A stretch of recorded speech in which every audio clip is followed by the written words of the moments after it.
Hey guys, welcome back to our accounts class. Hope you guys are good, fine, healthy, happy and safe at your home. Assuming that you understood the my earlier video introduction to accounting. Today we will move ahead in this. हम इसमें ही आगे बढ़ते हैं and today we will study basic terms of accounting. Accounting के कुछ ऐसे शब्द हैं, कुछ ऐसे वर्ड्स हैं जो कि रेगुलरली कॉमनली हर जगह यूज होते हैं. बिजनेस में यूज होते हैं, sometimes also in economics, mostly in accounting. So today we will go through these accounting words. हम ऐसे अकाउंटिंग वर्ड्स में जा रहे हैं, मतलब इनके गो थ्रू जाएंगे, इन्हें लर्न करेंगे, इन्हें स्टडी करेंगे. We will basically study these accounting words. So moving ahead, here we go to basic terms of accounting, and this is here. So basic terms of accounting, mostly there are many basic terms of accounting.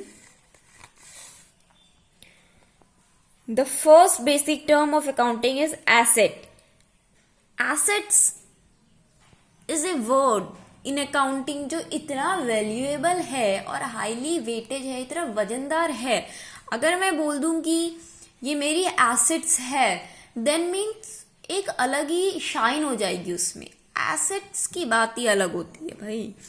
Assets book इस definition में जाने से पहले I will explain you in a simple words asset क्या होती है. Individually also I will explain, and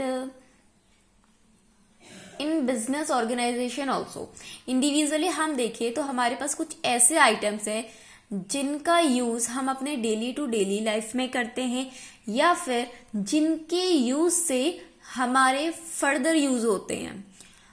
वैसे ही business organisation में हमारे कुछ आइटम्स ऐसे हैं जिनकी यूज करने से हमारी अर्निंग्स होती है. ऐसे ही आइटम्स को हम एसेट कहते हैं. Now can you identify some of those items? Yes, like machine के यूज करने से फर्म, ऑर्गेनाइजेशन, इंडस्ट्री अपनी फर्दर अर्निंग्स करती हैं. उसकी इनकम का सोर्स है मशीन से जो प्रोडक्ट बनता है उससे क्या होता है, फर्म की अर्निंग होती है.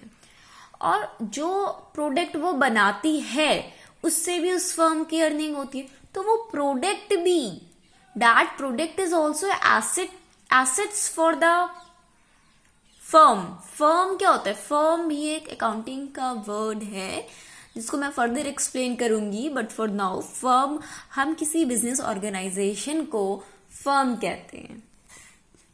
अकाउंटिंग्स में हम यूज करते हैं फर्म. सो जो मशीन है, मशीन जो प्रोडक्ट हमें दे रही है, जिस मशीन से प्रोडक्ट जो बन रहा है, that product is for external users, that product is for cell. वो भी हमारा एसेट है, और मशीन वो भी हमारी एसेट है. मशीन हमारे पास फॉर लॉन्ग टर्म्स है. लॉन्ग टर्म्स मीन्स हम मशीन खरीदते हैं, उसको बेचने के लिए नहीं खरीदते, उससे फर्दर अर्निंग्स करने के लिए खरीदते हैं, उसका फर्दर यूज करने के लिए खरीदते हैं. लेकिन हमारे पास कुछ प्रोडक्ट्स, कुछ आइटम्स ऐसे होते हैं जिनको हम सिर्फ बेचने के लिए, या फिर जिनको हम बनाते ही सिर्फ सेल करने के लिए हैं.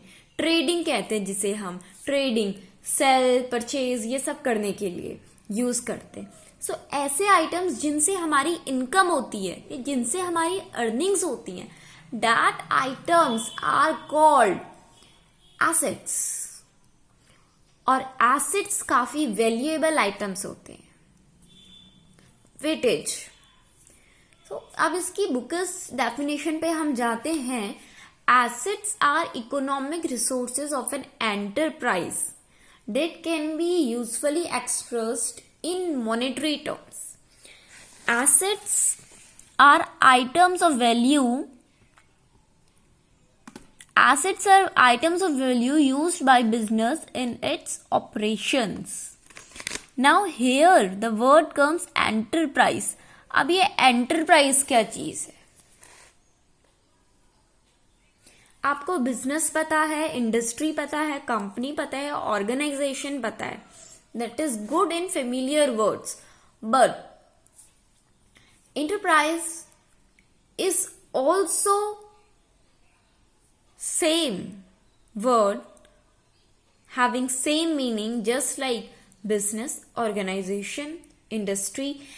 उसको हम इंडिविजुअली एंटरप्राइज कहते हैं. अब ये सारी चीजें ना डिवाइड हो जाती है. लाइक हमारी कंपनी हमारी फर्म नहीं हो सकती, पार्टनरशिप फर्म नहीं हो सकती, इंडस्ट्री कंपनी नहीं हो सकती. तो हम इसको क्या करते हैं, डिफरेंट कैटेगरीज में डिफाइन करते हैं. हम अपने एंटरप्राइज को डिफरेंट कैटेगरीज में डिफाइन करते हैं. हम basically simply different words use ना करके हम एंटरप्राइज यूज करते हैं. Because assets are economic resource for every enterprise, every industry, every business, every organization, every company, every shop, whether big or small, every business, whether big or small. So हम simply क्या word use करते हैं, enterprise, or we can use the word firm. Economic resources. अब हमारे economic resources क्या होते हैं?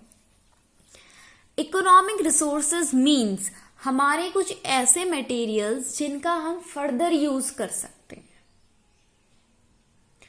या फिर एक हमारे पास कुछ ऐसे रिसोर्सेज हैं जिनसे हम क्या करते हैं, फर्दर इनकम कर सकते हैं, फर्दर अर्निंग्स कर सकते हैं, उनका हम बेटर यूटिलाइजेशन करते हैं. सो बेसिकली इकोनॉमिक्स क्या होता है स्टूडेंट्स, आपकी मैडम ने आपको बताया होगा. इकोनॉमिक्स मेरा सब्जेक्ट नहीं है, बट इकोनॉमिक्स यहाँ पे आया है. Then I will tell you economics क्या होती है. हमारे पास जो भी रिसोर्सेज हैं, यानी कि रिसोर्सेज मीन्स हमारे पास जो भी अवेलेबिलिटी ऑफ आइटम्स हैं, चाहे वो नेचुरल चीजें हो या आर्टिफिशियल हो, उनका हम फर्दर यूटिलाइजेशन कैसे करें, कितने अच्छे से हम उन रिसोर्सेस को, हम उन आइटम्स को यूज करते हैं फर्दर. द बेटर यूटिलाइजेशन ही इकोनॉमिक्स है. हम अपनी इकोनॉमिक्स में यही सारी चीजें सीखते हैं. सो एसेट्स क्या है? एसेट्स भी एक इकोनॉमिक रिसोर्स है. हम एसेट्स से अपना बेटर यूटिलाइजेशन करते हैं. मशीन हमारे पास होती है, मशीनरी, हम उसका बेटर यूटिलाइजेशन करते हैं. कैसे? मशीन कहाँ पे यूज होती है? For further production. अब जैसे लैंड है, बिल्डिंग है, then are they also our assets? Yes, obviously land and building are our assets. Land जिसमें हमारा एंटरप्रेन्योरशिप है, हमारी इंडस्ट्री है, हमारा ऑर्गेनाइजेशन है, वो क्या है, एक बिल्डिंग में है. तो वो बिल्डिंग फर्दर यूज हो रही है हमारे वर्क के लिए. उस बिल्डिंग में हमारा बिजनेस है, उसी बिल्डिंग के अंदर हमारा बिजनेस गो थ्रू कर रहा है एंड अर्न कर रहा है, सोर्स ऑफ इनकम है. हम अपनी उस बिल्डिंग का यूटिलाइजेशन कितने बेटर वे में कर रहे हैं. Building is an asset and बहुत ही वैल्यूएबल एसेट है. लैंड, हम लैंड का यूज कर रहे हैं. लैंड में हमारी इंडस्ट्री है, हमारे फील्ड प्रोजेक्ट्स हैं, हमारे ऑर्गेनाइजेशंस हैं, हमारी बिल्डिंग हमारी लैंड से बनी है, ये हमारी एसेट्स है. Cash, cash is income, income earning. Cash क्या है? कैश तो सबसे बड़ी एसेट्स है. जो भी आइटम्स जिनको हम मॉनेटरी टर्म्स में मेजर कर सकते हैं वो कैश है, एसेट्स है. Monetary terms means cash, cash, और वी कैन से चेक और what ever, bank, cash, bank हम यूज कर सकते हैं. बैंक में सारी अदर चीजें आ जाती हैं कैश के अलावा.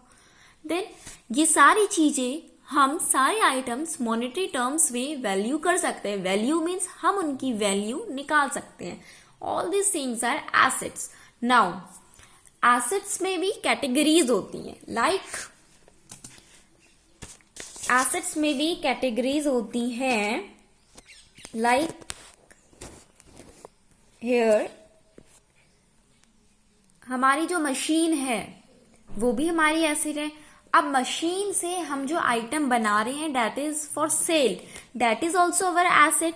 Machine is for long term use, जो मशीन हमारा है that is for long term use. So ये हमारा कैसा एसेट है?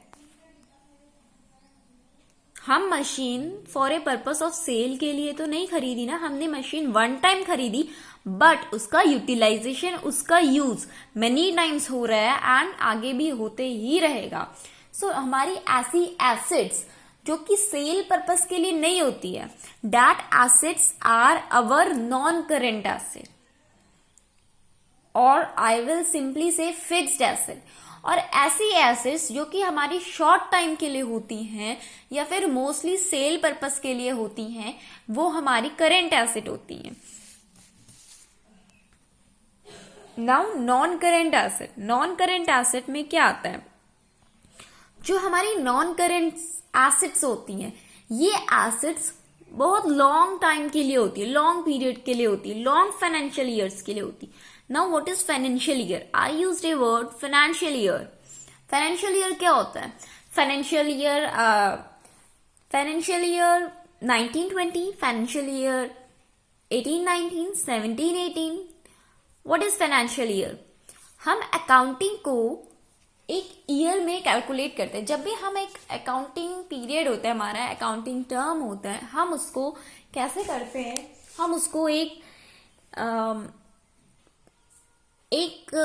टाइम पीरियड, एक मतलब मंथ्स के ड्यूरेशन होता है जिसको हम अपना अकाउंटिंग ईयर कहते हैं, वो हमारा फाइनेंशियल ईयर होता है।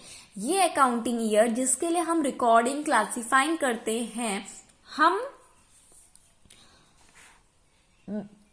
स्टार्टिंग से हमेशा रिकॉर्डिंग क्लासिफाइंग नहीं करते, हम हमेशा न्यू रिकॉर्डिंग्स इन क्लासिफाइंग करते हैं अपने हर एक न्यू फाइनेंशियल ईयर्स के लिए।